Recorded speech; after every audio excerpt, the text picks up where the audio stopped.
Wuthering Heights by Emily Bronte 1. 1801.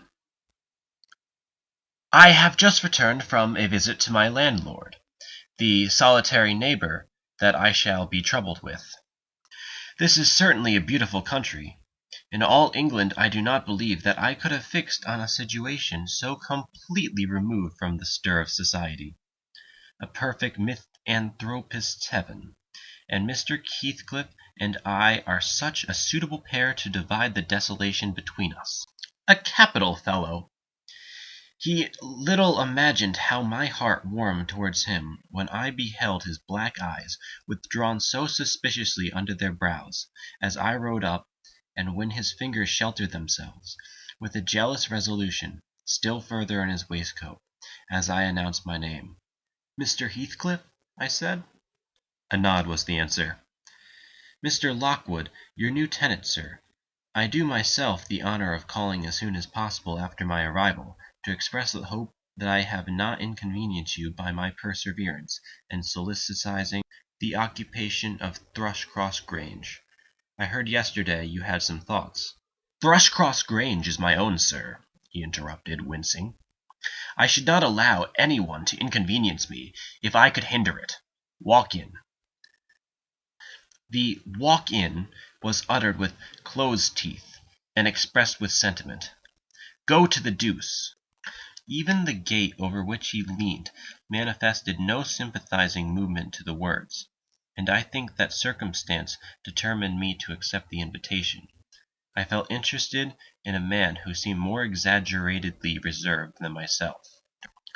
When he saw my horse's breast fairly pushing the barrier, he did put out his hand to unchain it, and then sullenly preceded me up the causeway, calling, as we entered the court, "Joseph, take Mr. Lockwood's horse, and bring up some wine." Here we have the whole establishment of domestics, I suppose, was the reflection suggested by this compound order. No wonder the grass grows up between the flags, and cattle are the only hedge cutters. Joseph was an elderly, nay, an old man. Very old, perhaps, though hale and sinewy. "The Lord help us!" he soliloquized in an undertone of peevish displeasure, while relieving me of my horse, looking, meantime, in my face so sourly that I charitably conjectured he must have need of divine aid to digest his dinner, and his pious ejaculation had no reference to my unexpected advent. Wuthering Heights is the name of Mr. Heathcliff's dwelling, wuthering being a significant provincial adjective, descriptive of the atmospheric tumult to which its station is exposed in stormy weather. Pure, bracing ventilation they must have up there at all times indeed. One may guess the power of the north wind blowing over the edge, by the excessive slant of a few stunted firs at the end of the house, and by a range of gaunt thorns all stretching their limbs one way, as if craving alms of the sun. Happily the architect had foresight to build it strong. The narrow windows are deeply set in the wall, and the corners defended with large jutting stones. Before passing the threshold, I paused to admire a quantity of grotesque carving lavished over the front, and especially about the principal door, above which, among a wilderness of crumbling griffins and shameless little boys, I detected the date 1500, and the name Hareton Earnshaw. I would have made a few comments, and requested a short history of the place from the surly owner, but his attitude at the door appeared to demand my speedy entrance or complete departure, and I had no desire to aggravate his impatience previous to inspecting the penetralium. One step brought us into the family sitting room, without any introductory lobby or passage. They call it here the house preeminently. It includes kitchen and parlor generally, but I believe at Wuthering Heights the kitchen is forced to retreat altogether into another quarter. At least I distinguished a chatter of tongues, and a clatter of culinary utensils deep within, and I observed no signs of roasting, boiling, or baking about the huge fireplace, nor any glitter of copper saucepans and tin colanders on the walls. One end, indeed, reflected splendidly both light and heat from ranks of immense pewter dishes, interspersed with silver jugs and tankards, towering row after row, on a vast oak dresser to the very roof. The latter had never been underdrawn. Its entire anatomy lay bare to an inquiring eye, except where a frame of wood laden with oat cakes and clusters of legs of beef, mutton, and ham concealed it. Above the chimney were sundry villainous old guns and a couple of horse pistols, and, by way of ornament, 3 gaudily painted canisters disposed along its ledge. The floor was smooth, white stone, the chairs high-backed, primitive structures painted green, 1 or 2 heavy black ones lurking in the shade. In an arch under the dresser reposed a huge liver-colored bitch pointer, surrounded by a swarm of squealing puppies, and other dogs haunted other recesses. The apartment and furniture would have been nothing extraordinary as belonging to a homely northern farmer with a stubborn countenance and stalwart limbs set out to advantage in knee breeches and gaiters. Such an individual seated in his armchair, his mug of ale frothing on the round table before him, is to be seen in any circuit of 5 or 6 miles along these hills, if you go at the right time after dinner. But Mr. Heathcliff forms a singular contrast to his abode and style of living. He is a dark-skinned gipsy in aspect, in dress and manners a gentleman. That is, as much a gentleman as many a country squire, rather slovenly, perhaps, yet not looking amiss with his negligence, because he has an erect and handsome figure, and rather morose. Possibly some people might suspect him of a degree of underbred pride. I have a sympathetic chord within that tells me it is nothing of that sort. I know by instinct his reserve springs from an aversion to showy displays of feeling, to manifestations of mutual kindliness. He'll love and hate equally under cover, and esteem it a species of impertinence to be loved or hated again. No, I'm running on too fast. I bestow my own attributes over liberally on him. Mr. Heathcliff may have entirely dissimilar reasons for keeping his hand out of the way when he meets a would-be acquaintance, to those which actuate me. Let me hope my constitution is almost peculiar. My dear mother used to say I should never have a comfortable home, and only last summer I proved myself perfectly unworthy of one. While enjoying a month of fine weather at the sea-coast, I was thrown into the company of my most fascinating creature. A real goddess in my eyes, as long as she took no notice of me. I never told my love vocally. Still, if looks have a language, the merest idiot might have guessed I was over head and ears. She understood me at last, and looked a return, the sweetest of all imaginable looks. And what did I do? I confess it was shame, shrank icily into myself like a snail at every glance retired colder and farther, till finally the poor innocent was led to doubt her own senses, and, overwhelmed with confusion at her supposed mistake, persuaded her mamma to decamp.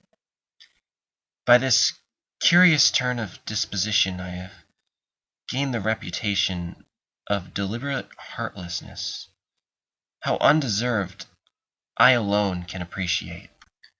I took a seat at the end of the hearthstone opposite that towards which my landlord advanced, and filled up an interval of silence by attempting to caress the canine mother, who had left her nursery and was sneaking wolfishly to the back of my legs, her lip curled up and her white teeth watering for a snatch. My caress provoked a long, guttural snarl. "You'd better let the dog alone," growled Mr. Heathcliff in unison, checking fiercer demonstrations with a punch of his foot. "She's not accustomed to be spoiled, not kept for a pet." Then, striding to a side door, he shouted again, "Joseph!" Joseph mumbled indistinctly in the depths of the cellar, but gave no intimation of ascending. So his master dived down to him, leaving me vis-a-vis the ruffianly bitch and a pair of grim, shaggy sheep-dogs, who shared with her a jealous guardianship over all my movements. Not anxious to come in contact with their fangs, I sat still. But, imagining they would scarcely understand tacit insults, I unfortunately indulged in winking and making faces at the trio. And some turn in my physiognomy so irritated Madame that she suddenly broke into a fury and leapt on my knees. I flung her back and hastened to interpose the table between us. This proceeding roused the whole hive. Half a dozen four-footed fiends of various sizes and ages issued from hidden dens to the common center. I felt my heels and coat laps peculiar subjects of assault, and parrying off the larger combatants as effectually as I could with the poker, I was constrained to demand, aloud, assistance from some of the household in re-establishing peace. Mr. Heathcliff and his man climbed the cellar steps with vexatious phlegm. I don't think they moved 1 second faster than usual, though the hearth was an absolute tempest of worrying and yelping. Happily, an inhabitant of the kitchen made more dispatch. A lusty dame with tucked-up gown, bare arms, and fire-flushed cheeks rushed into the midst of us flourishing a frying-pan, and used that weapon and her tongue to such purpose that the storm subsided magically, and she only remained, heaving like a sea after a high wind, when her master entered on the scene. "What the devil is the matter?" he asked, eyeing me in a manner that I could ill endure after this inhospitable treatment. "What the devil, indeed!" I muttered. "The herd of possessed swine could have had no worse spirits in them than those animals of yours, sir. You might as well leave a stranger with a brood of tigers." "They won't meddle with persons who touch nothing," he remarked, putting the bottle before me and restoring the displaced table. "The dogs do right to be vigilant. Take a glass of wine?" "No, thank you." "Not bitten, are you?" If I had been, I would have set my signet on the biter. Heathcliff's countenance relaxed into a grin. "Come, come," he said. "You are flurried, Mr. Lockwood. Here, take a little wine. Guests are so exceedingly rare in this house that I and my dogs, I am willing to own, hardly know how to receive them. Your health, sir!" I bowed and returned the pledge, beginning to perceive that it would be foolish to sit sulking for the misbehavior of a pack of curs. Besides, I felt loath to yield the fellow further amusement at my expense, since his humor took that turn. He, probably swayed by prudential consideration of the folly of offending a good tenant, relaxed a little in the laconic style of chipping off his pronouns and auxiliary verbs, and introduced what he supposed would be a subject of interest to me, a discourse on the advantages and disadvantages of my present place of retirement. I found him very intelligent on the topics we touched, and before I went home I was encouraged so far as to volunteer another visit tomorrow. He evidently wished no repetition of my intrusion. I shall go, notwithstanding. It is astonishing how sociable I feel myself, compared with him.